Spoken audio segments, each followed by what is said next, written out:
We welcome you to this, this precious hour together, an hour in our webinar series on resonance and resonating a better world into being. This one focused on resonance and dismantling racism.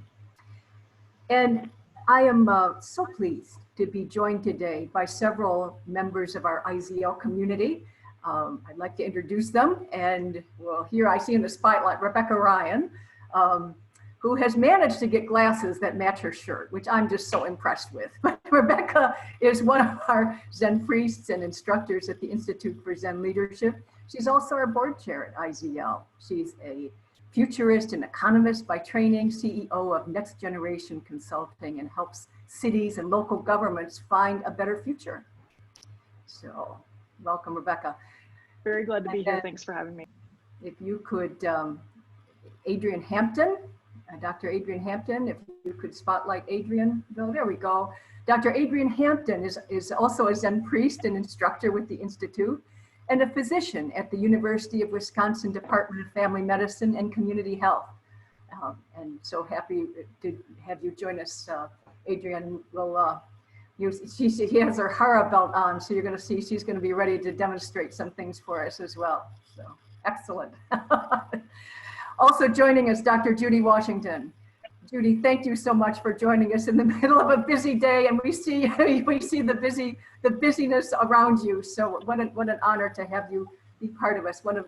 Judy's been training with us in our HEAL program and Zen leadership programs. She's the Associate Residency Director for Overlook Family Medicine's residency program, which is part of the Atlantic healthcare system. And we're so pleased to have you join us. Thank you all for the richness you'll contribute to this.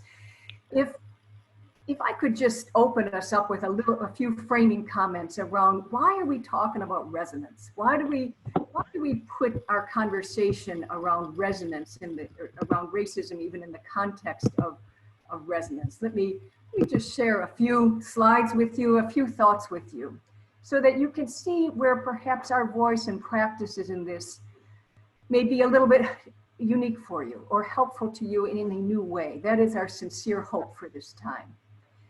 Because one of the things that is really, you're going to hear us talk a lot about energy in the human being and how we can use the incredible energy of this time to make an enduring difference.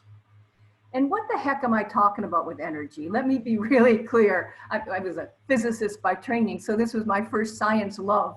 But if it's not solid and it's not liquid and it's not gas, it's some form of energy. And even those things, which we conventionally think of as matter, are sort of compressed, structured forms of energy. Now, why do I start us there? Because you and I and all of us are both energy and matter. The human being crosses the gap between energy and matter. And if you think about it, you can prove that to yourself right now. You can clearly see in your own body the material aspects, the solid, the liquid, the gas, and the vibe you create around you, the light from your eyes, the ability to take in light or sound or other forms of energy, that's all an energetic aspect of your being. And more than that, the feeling we get being in a room with you, the vibe you put into relationships, the climate, the cultures you create, the society you're a part of, those are all forms of energy. To make a difference is to bring energy through us and turn it into things that matter. You see this little, in this little image here, the Chakra System, which is one of the many wisdom traditions that come out of yoga that look at the energetics of the body. We can look at it also through meridians and different healing technologies. However you look at it, the human being is both material and energetic, both secular and spiritual, both of this world and not of this world. And how we work with that energy makes a world of difference in what we manifest. So, what energy we work with, if you think of yourself right now on something of a spectrum, you might think of a spectrum from, at the one hand, being like tone deaf or missing cues or not paying attention, kind of lost in space, where I'm not really sensitive, to the other hand, being plugged in, tuned in, like a poet or an artist or somebody who can feel the zeitgeist, who pays attention to the patterns of history as well as the patterns of the future. Where are you? And do you move at different times of the day or at different points of alertness or exhaustion? Because we all do. We tend to move somewhere along this spectrum. But one of the things we know about resonance is that it is the energy we get to work with.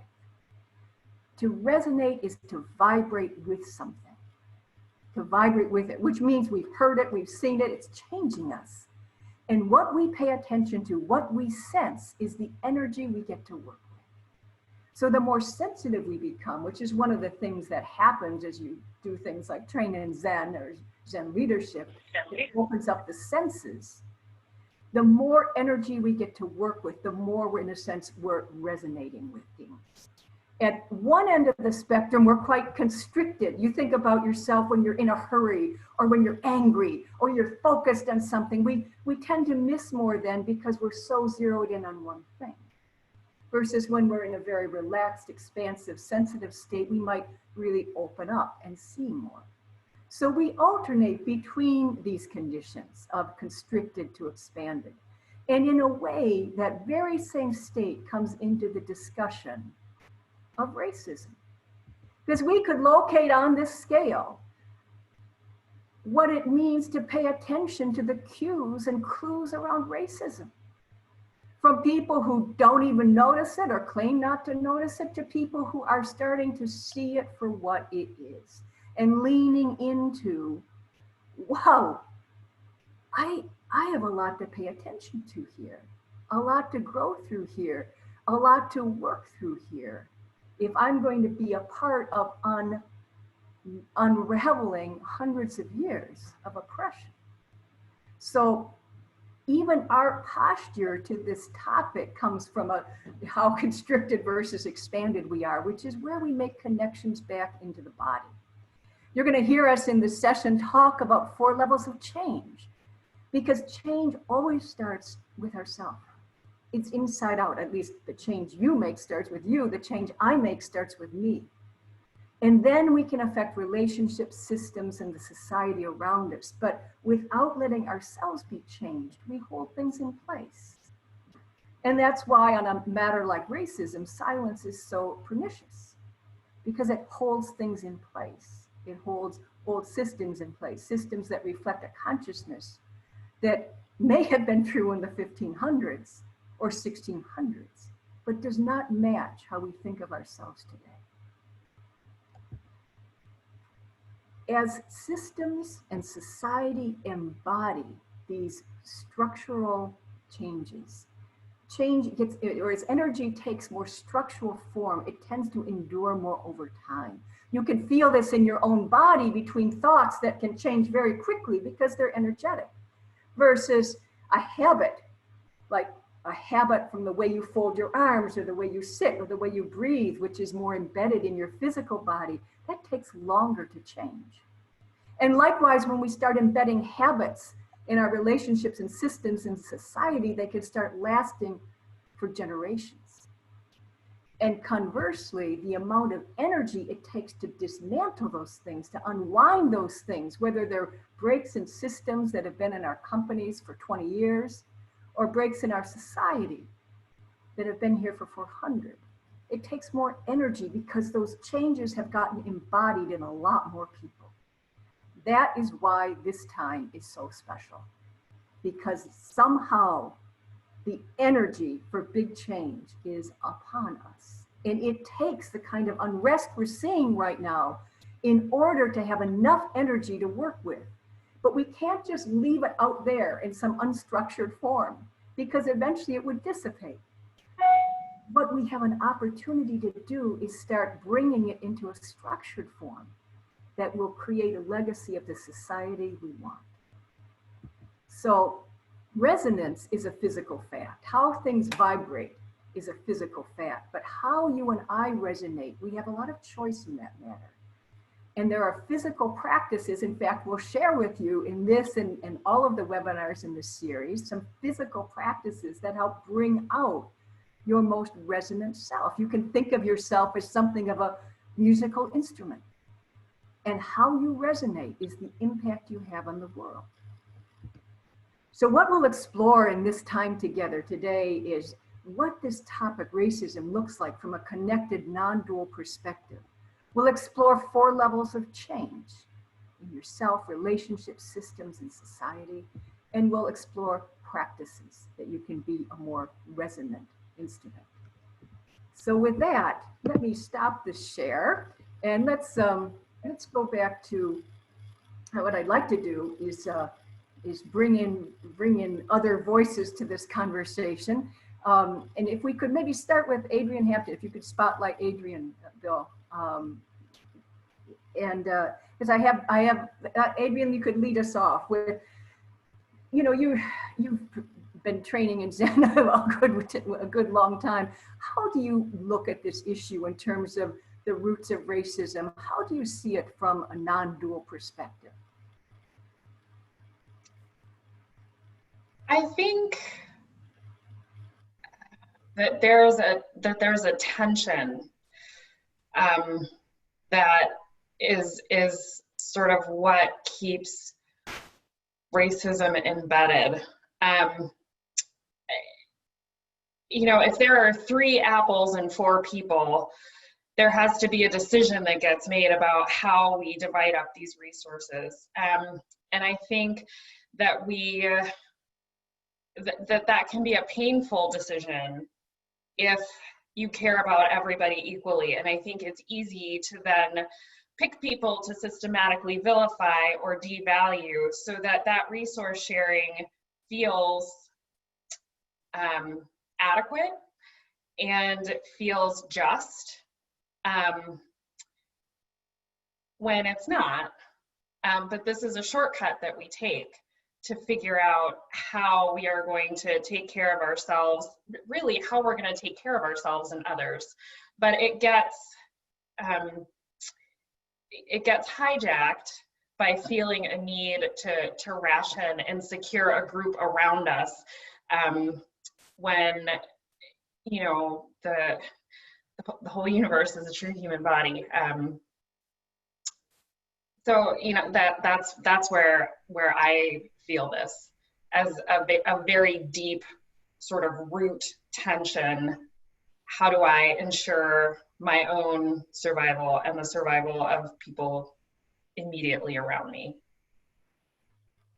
Yeah, there's a constriction in it, and you can appreciate how the deep roots and history of this. And anything you would add, Judy? Anything that you would add in terms of roots of this, or how you've come to see it in the culture? Yeah, what I feel, and I felt for a long time, is that the whole idea of racism really has to do with the fact that it's skin color, it is power, keeping one group of people down so that another group can be powerful. It is about dividing and conquering people of color, making distinctions. And also it's about wealth and poverty. So who keeps the riches and the wealth? And if you can divide those who are poor and you make them feel that there's another group that threatens them, then you can always stay in power, the 1% or the 2%. And the fear of someone taking something from you, I think, is also the roots of racism.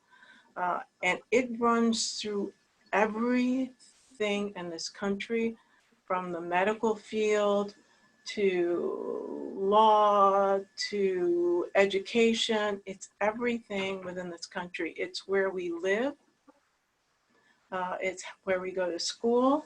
Growing up in the South, we saw it so vividly as kids, and even moving from the South to the Northeast, you see the structures, how a community that I live in in New Jersey is more segregated than the community I lived in Birmingham. And that's about the way you write everything, the laws, housing, school systems. It's just so, it's intentional. It keeps us separated intentionally by race. And when it becomes structured that way, as we've seen, it can become intergenerational. You know, it adds up to problems that get passed from one generation to the next, or inequities that get passed from one to the next. Rebecca, if I can bring you into this conversation, as I know you've been on a journey with this, as you work with different communities and how they can be better for the future, what opportunities do you see presenting themselves in this time, and how can white people be better agents in this process? Well, I liked your, you know, self-relationship system society, that 4-level model, because for white people, the work starts right here. You know, if one of the things about privilege is it's invisible to the people who have it, and or it feels invisible, it seems invisible, but once you start to like tink, tink, tink, just a little bit on that, the cracks start showing, and then you face a choice. Are you willing, are you brave enough, fearless enough, we might say in Zen leadership, to continue to tink, tink, tink at the cracks until you see that it is one giant illusion? I think that's one of the things for me doing my own work is race is both an illusion and it's real. I mean, it's a scientific illusion. It's bullshit. You know, it's absolutely something that was made up to kind of keep us all in these spaces. White people too, because white people also suffer from these structures. And I think that's one of the things that we as white people have to wrap our own arms around, that this keeps me small. This keeps me from being a bigger force for change in the world. So, you know, when you start with the self as a white person and you work on your own anti-racism, and, you know, for those of you who are just starting out as white people, it's not enough to say you're not racist, because that just means you're neutral and probably haven't done any homework. I'm going to throw the challenge down right now. You're either racist or you're anti-racist. So do the work to become an anti-racist. There's no such thing as race neutral. I feel like that's like mama's skirts that we hide behind to say, well, I don't see race. Well, if you don't see race, that means you're not paying attention, especially in this moment. But then as it relates to these like 4 layers, I'll admit, you know, I'm still at the self and other relationship. So just last week, I'm sitting down with city managers in a community in Texas. And, you know, we've got one person who is clearly being racist and saying that he's trying not to be racist. And then we've got a younger person who is also trying to like dance around this concept in a way that's not confrontational. And I literally had to feel like what was coming up in my body. I'm a woman of a certain age, and I was like, am I having a hot flash, or am I about to have a rager here? And I recognize it could have been both, don't know, unsure. I don't know, these things may trigger each other. But what I was able to do immediately is say, okay, I'm starting to shut this person down. And what I actually need to do is move closer. So again, how to put that breathing into your belly, into your hara, and say, all right, I'm going to meet this moment. I'm going to meet this moment. And was it perfect? No. But at this point, I'll go with imperfect and a good effort. You know, if I had a dollar for every time I've said, this might sound a little clumsy, but I feel like I need to say this, I would have at least $30 because it feels like it's coming up in every conversation right now. So it still, for me, is starting here. And I'm trying to gather the resources, the research that show, here's one really simple thing at a systems level. We now know that if, you know, we started talking about health equity around COVID and how that just, you know, provided this X-ray lamp on the lack of health equity. But what we do know in cities and counties, right, which are often counties are providers of population health services, that if you even have questions around equity in some of your systems and policies, if there are even questions about that, equity outcomes improve.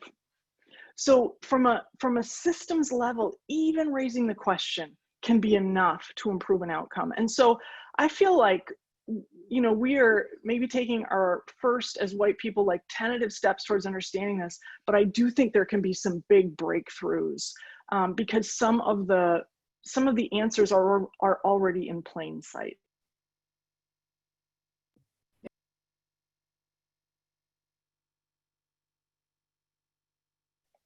It's great when you say that some of the answers are in plain sight.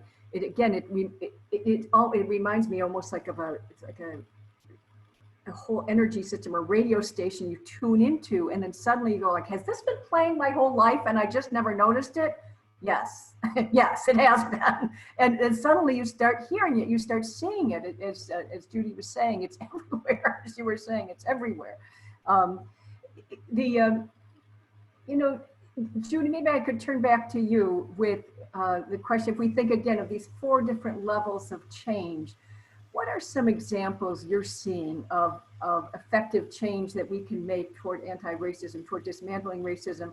What can you do? What can other people do? What can white people do? What is it that we can do at these 4 levels that you're seeing that could be successful? Yeah. As I'm starting to really listen to my colleagues, I'm really giving them permission to talk to me, which is very important, and also to challenge them on things, to say, you know, it's not enough to say that you don't see color, because you do. So let's talk about that. And some of the next steps is just really starting to look at our organization and to really say, who do we have representing people of color in this room? And if there's no one, then we need to start making space for them. And how do we do that? So on a systems level, we're really starting to invite more people to the table.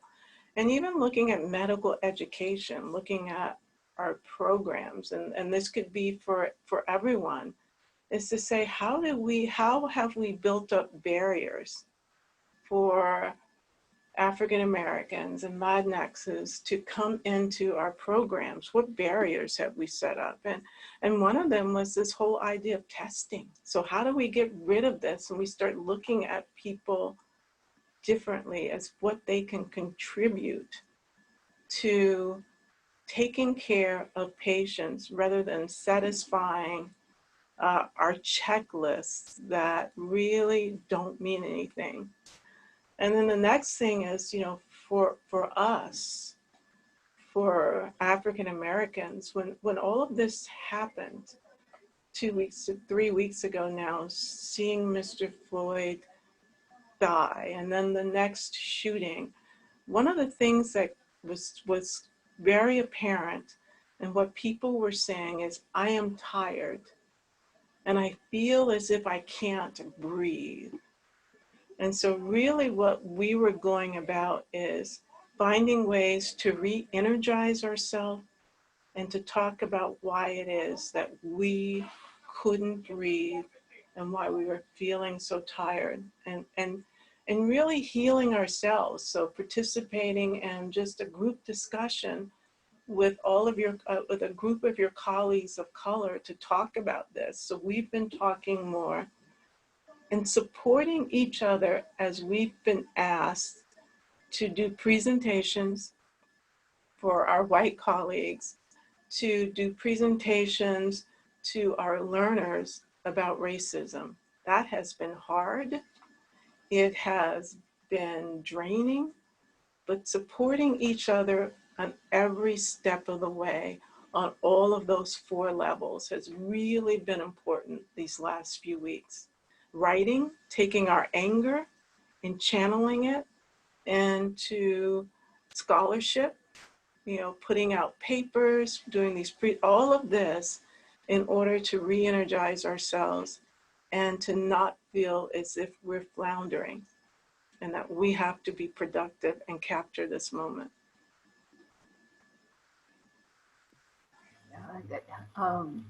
That feeling of how to recharge and re-energize and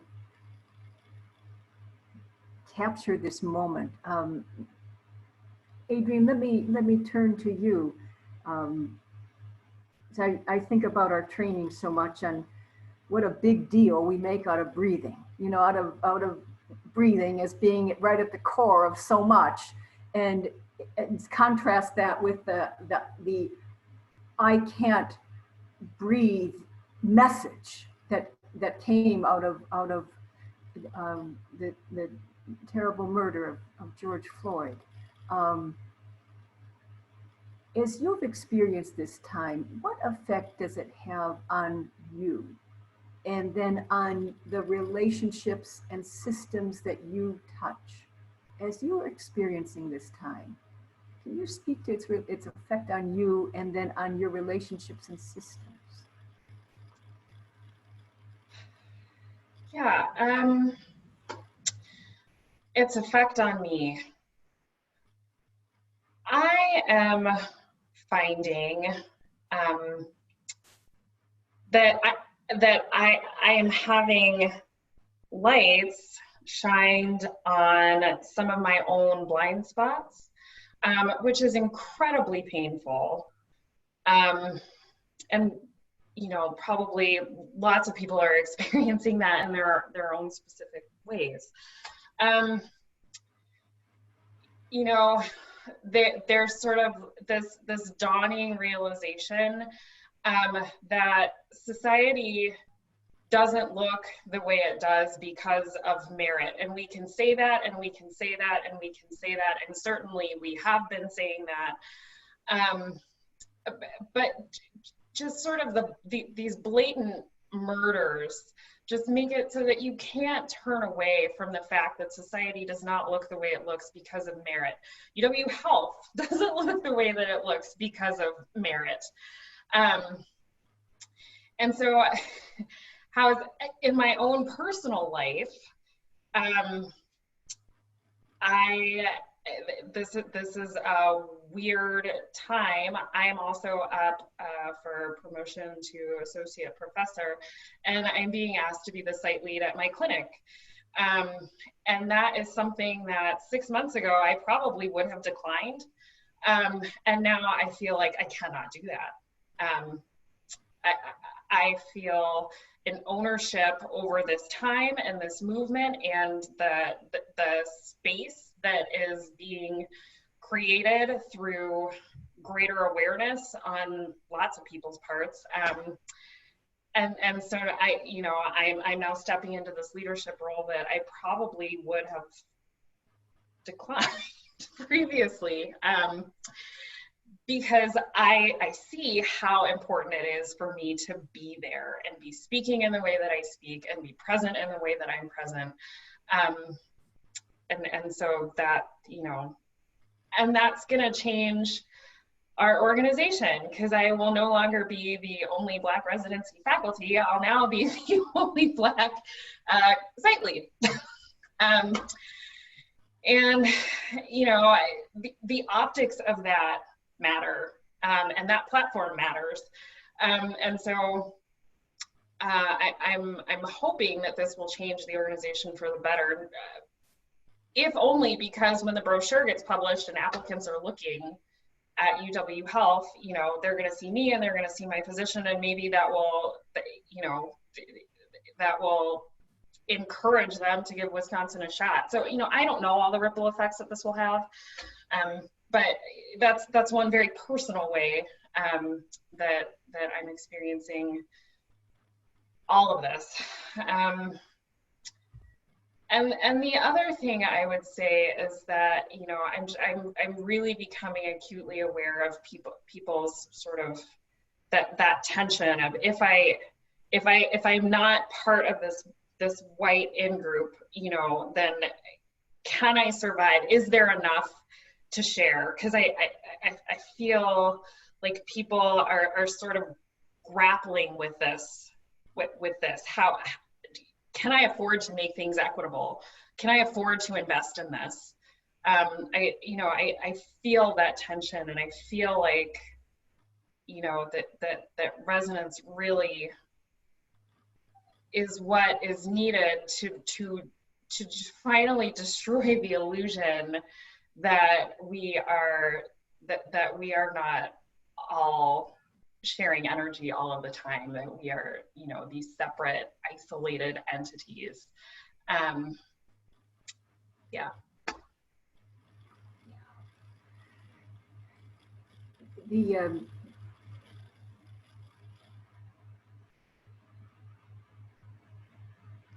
I don't know, Adrian, if you want to, I see a question coming up around, can we elaborate on what it means to be a racist versus an anti-racist? Some concrete examples. Who wants to jump in on that? What would be some concrete examples of racist versus anti-racist, and how would we do that? I just want to clarify that the question is how to be an anti-racist versus a non-racist. Versus a non. Yeah, exactly. That's a good clarification of the question. And there's a note in the chat from Wendy about a great book about this very thing, how to be an anti-racist, by a scholar who's written another great book called Stamped from the Beginning. But I introduced this anti-racist language, and I know the person who asked the question about this is white like me. So I think step 0.0 might be just getting really clear on definitions and doing a check with yourself, just as easy as, not easy from a, this is going to break your heart perspective, because this will break your heart perspective, but just to investigate the air that you were raised in. So things like, did you think that assimilation was the goal of America, this melting pot theory, right? Or did you believe separation or segregation was, the thing that was natural and right? And so when you start to peel away some of the cultural constructs that you were surrounded by and hadn't ever questioned, that's where you can really start to see the difference between being non-racist, I think, and anti-racist. So clarifying your environment, clarifying what those things actually mean, and doing the self-investigation on those pieces. That would be one example. Something I've really noticed in myself, and Adrian spoke to the personal pain of seeing our blind spots, and I felt that too, and I picked up the book White Fragility, Robin DiAngelo, which I strongly recommend.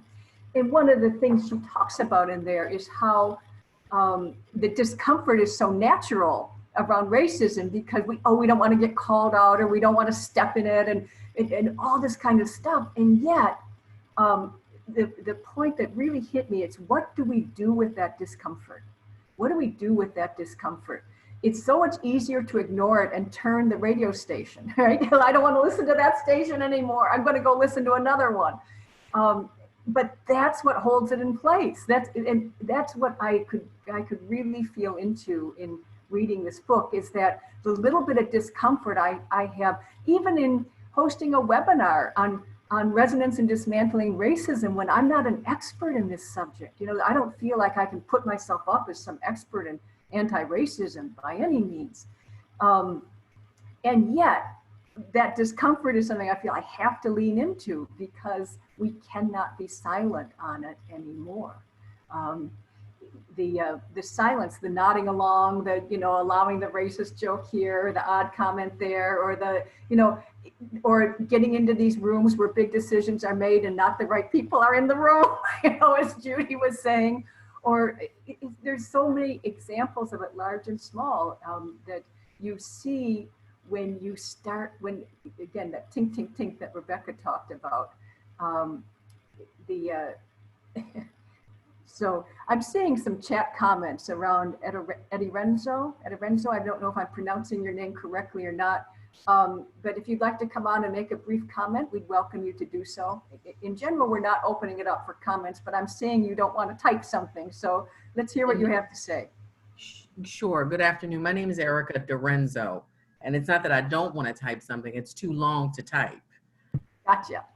So having said that, I've been listening to the conversation and, at full disclaimer, I teach racial and cultural literacy also, and I'm a Black woman, I'm a mixed woman. So my parents were both civil rights leaders, and so this has been the work of my life. Thank you. I say that to just introduce my knowledge base, right? My lived experiences are pretty expansive. I was listening to, I believe it was Miss Zen speak. I'm sorry if I'm not saying it right, Miss Ryan. My name's Adrian. I'm logged in as something else. I'm Adrian Hampton. Okay, Nice to meet you. Nice to meet you too. I was speaking with regard to, I believe it was Miss Ryan who has on a Zen t-shirt.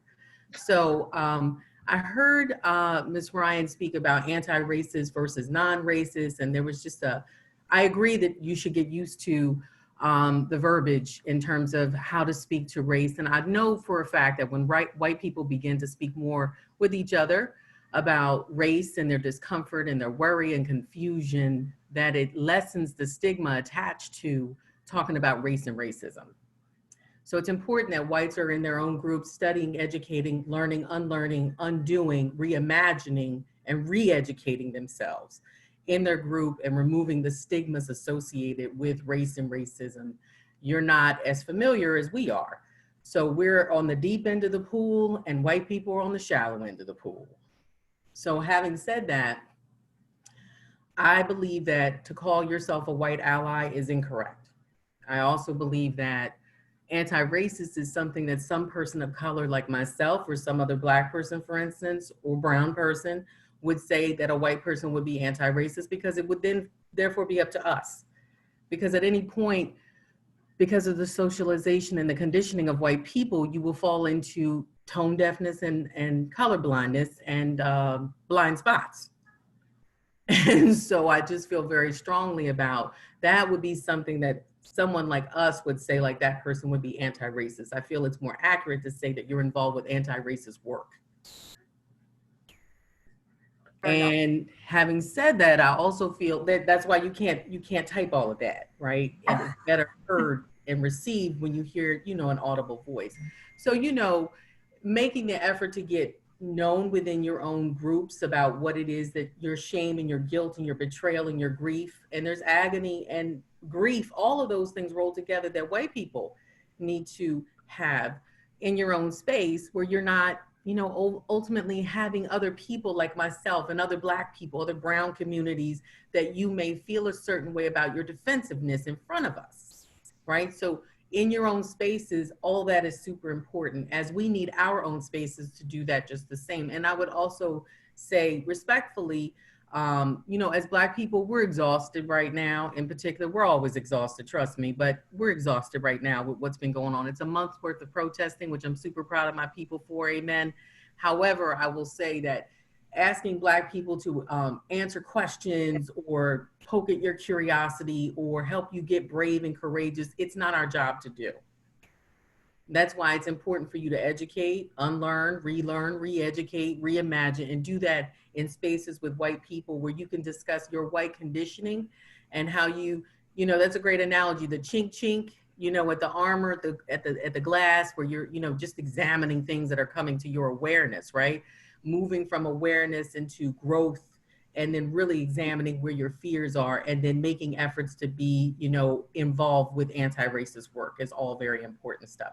And as you were sharing, like evaluating your language as you move forward, and then also constantly keeping yourself accountable, which is why I strongly believe that whites should not call themselves anti-racist, because if you call yourself that means that you have removed yourself from any level of accountability, whether it be color blindness, blind spots, or tone deafness. It's not the same. If I say that you're involved in anti-racist work and you say you're involved in it, that means that it keeps you accountable.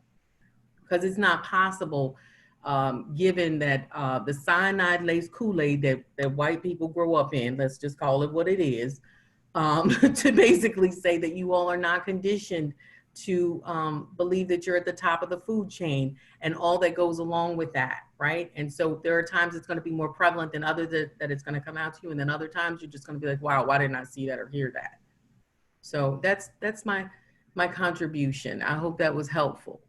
It's very helpful. I appreciate so much your voice in this, and the exhaustion you speak of. You know, part of why we wanted to do this webinar is to address some of that exhaustion and the resourcefulness needed for doing the work.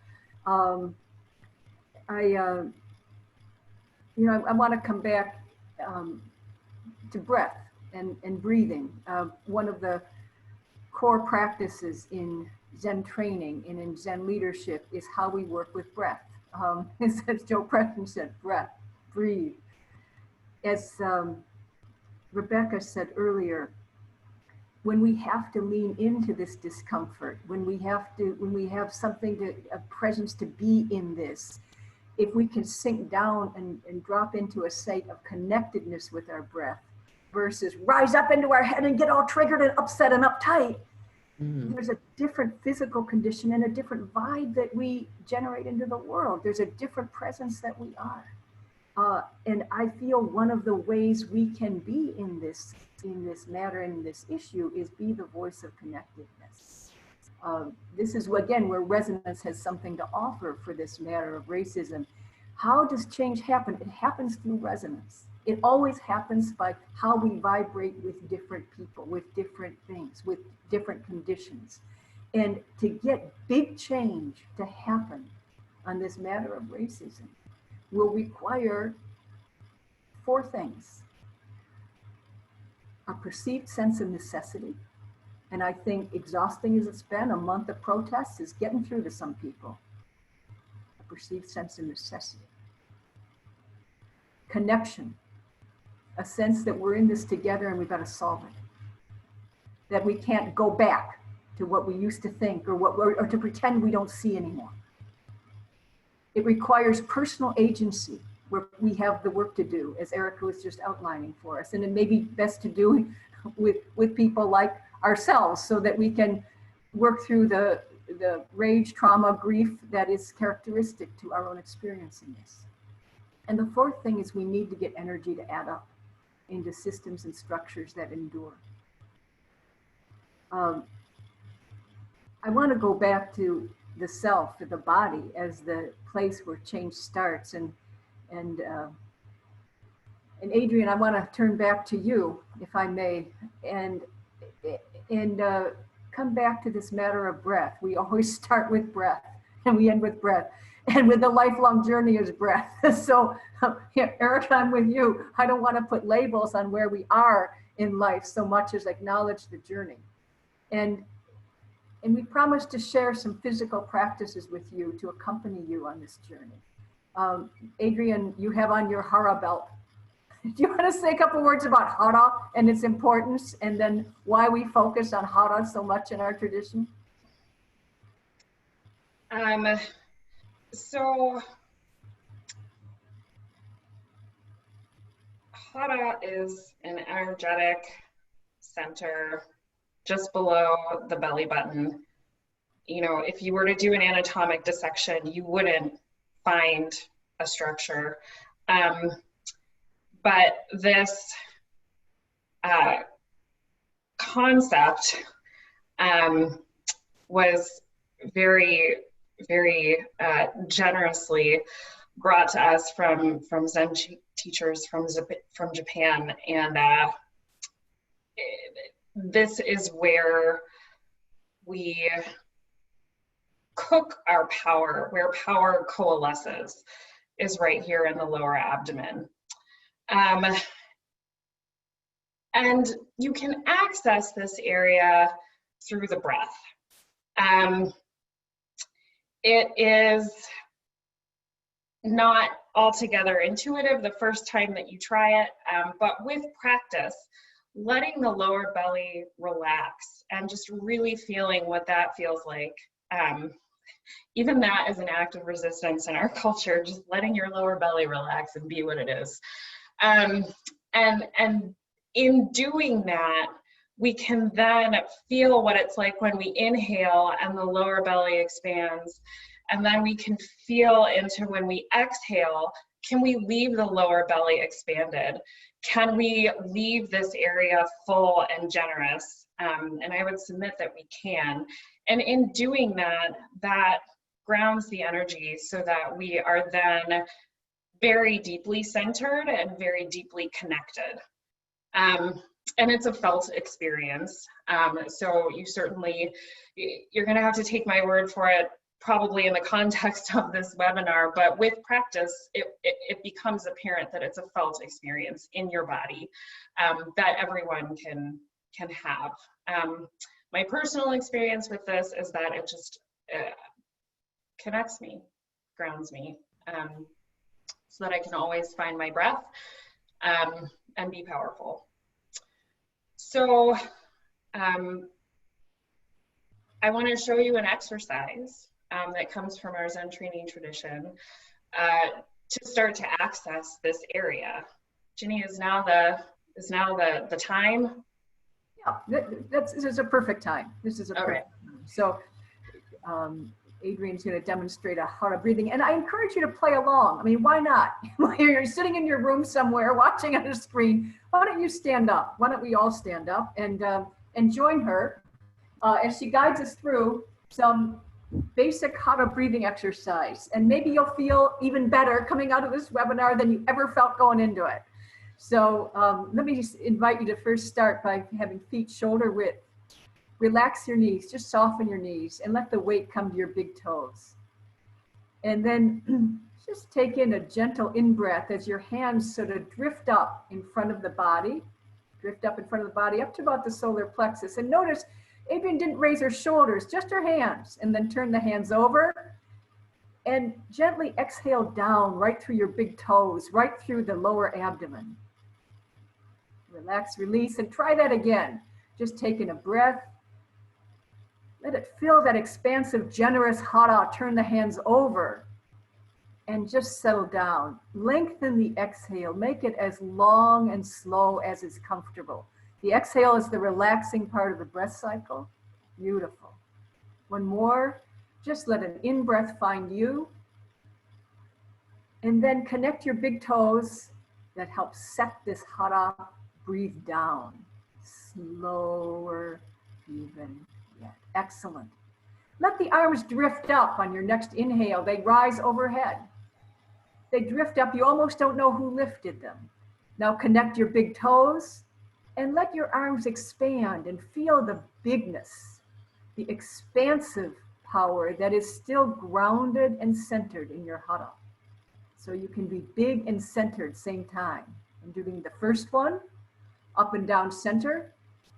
Establish that groundedness, that power. Beautiful.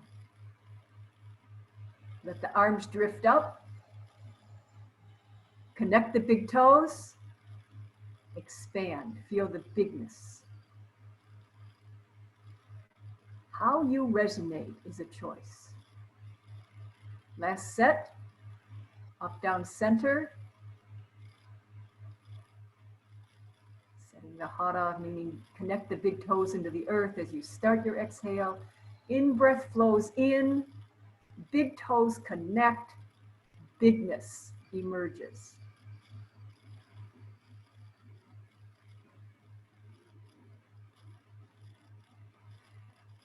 Wonderful. Adrian, thank you so much. I feel better. I feel better just breathing with you. And notice the change in yourself, wherever you are, wherever these breaths find you. This sense of connection Adrian's talking about is a connectedness to something bigger than a differentiated self. It's a sense of connectedness that, that does not other people, but is what she said it quickly, so you may have missed it, that sense of the true human body is the whole universe. a sense of connectedness that sees that we are interpenetrating without obstruction. And we are differentiated characters of a certain skin color that gives us some work to do around the issue of racism and anti-racism. Both are true. Both are true. And I think if there's a voice or a beingness that we can bring to this matter, it's to also remember the love and remember the connectedness that is our nature. Because it helps settle us down rather than rising up. I'd be interested to, we wanted to share some other like reflection type practices too. And Judy and Rebecca, I think you had some practices in mind that you have found really useful on this journey that I'm wondering if you could share. Judy, would you be willing to go first? Oops. I could go first. Yeah, one of the things I've really, after all and always is just, really loving kindness meditations and really doing the self-work of reaffirming myself. So because I spend so much of my time in healthcare and you're giving to your patients, you're mentoring young colleagues. And so then you have to kind of go back and find that calmness within. And then when all of things like this happen, you really have to be able to accept what's going on. And that doesn't mean that you give up, but that you find within yourself this ability to, instead of pushing people away, to bring them in. And that's through, I think, the loving kindness meditation.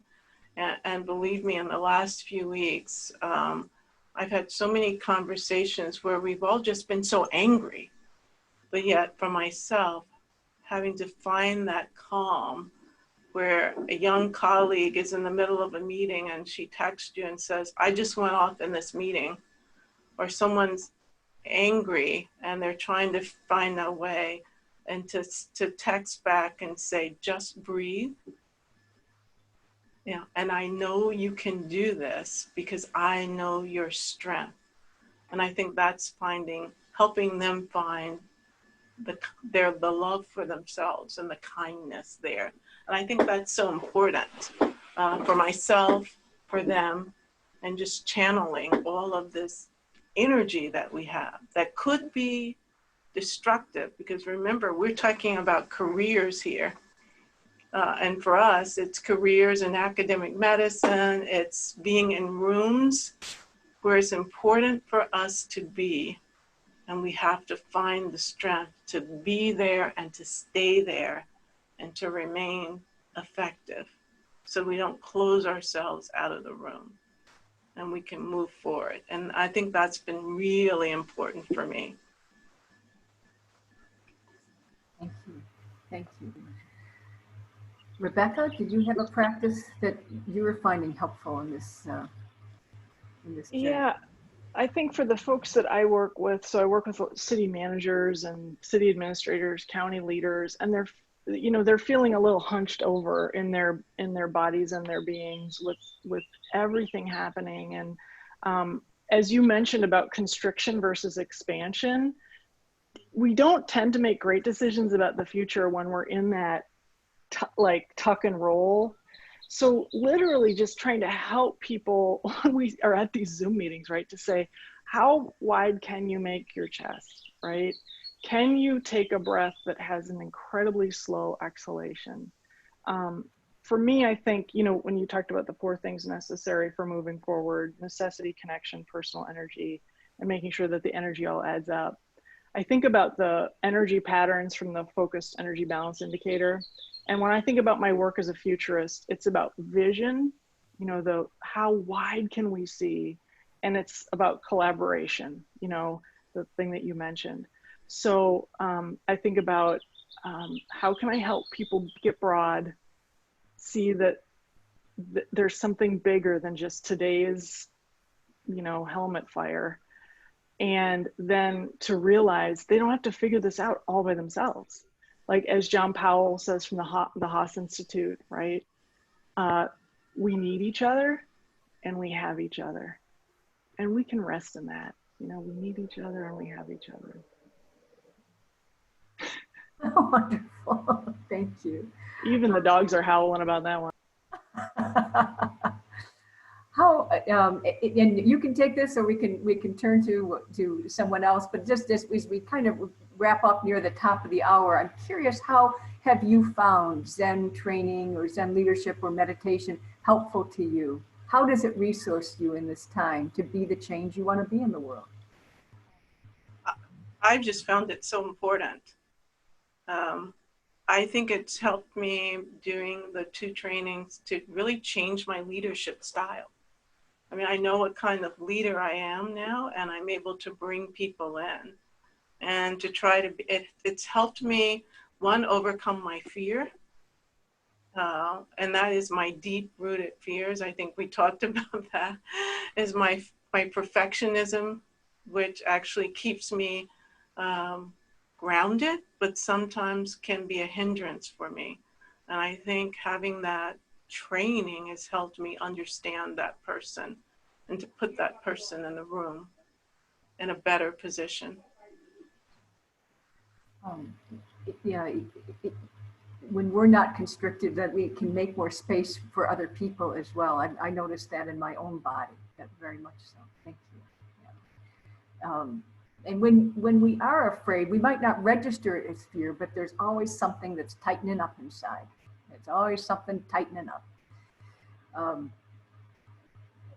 Adrian, do you anything you would add around how you have felt resourced in this journey through your Zen training or Zen leadership practice? Yeah, you know, my visionary is kind of always talking, and I don't give it voice because I feel a very strong need to conform. You know, because I'm Black in a white professional world, and the last thing I need to do is start talking about how I rest in my hara and my plan for world domination. And so I have found that Zen training, it is pulling that voice out of me, which, you know, is where it should be. Oh my gosh. Your comment just made me so happy, I have to say. So as we close up, any best and final piece of advice, any piece of advice you'd like to leave our group with on dismantling racism practice, anything you'd like to add as we close? Best piece of advice?